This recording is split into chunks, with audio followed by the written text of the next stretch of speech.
As you know, Mr. Speaker, and the members know, I speak quite often on leaving politics behind and putting good policy forward, making sure that we don't act as Democrats and Republicans politically. I'll say that again.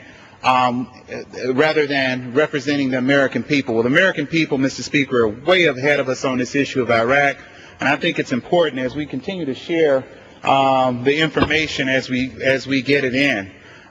This came from the Congressional Research Service. The cost of the war in Iraq is rising per year. You see the number in the billions, 120 billion per year, per month, 10 billion per week. We're looking at 2.3 million per day. We're looking at 329,000. Million. I'm sorry.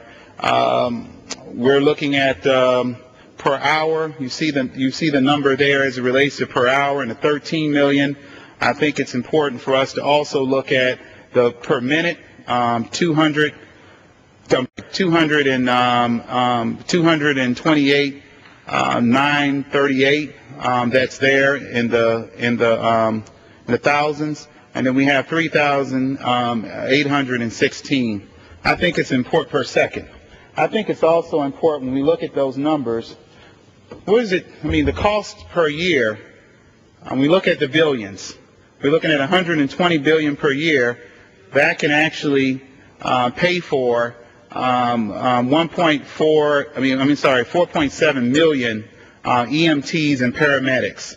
When you look at it for a monthly cost at 10 billion, which we're spending in Iraq, you can actually provide EMTs or paramedics for your local community or for the nation 395,000. When you look at the per week cost of 2.3 billion, 91,000 EMTs, paramedics could be provided for local cities and counties and parishes. Per day at 329 million, 13,000. And per hour, 13.7 million that's spent that could actually fund 543 new EMTs.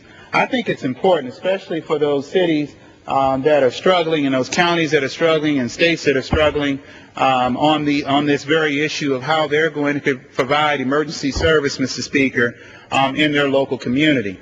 You look at the cost of the war, could enroll more kids in Head Start. I think it's important for us to look at the 120 billion.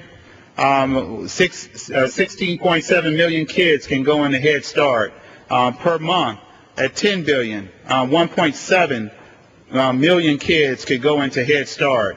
Per week, the 2.3 billion that's being spent in Iraq, 320,000 kids actually be enrolled in Head Start. Well, we have a shortage of funding, and every kid can't receive Head Start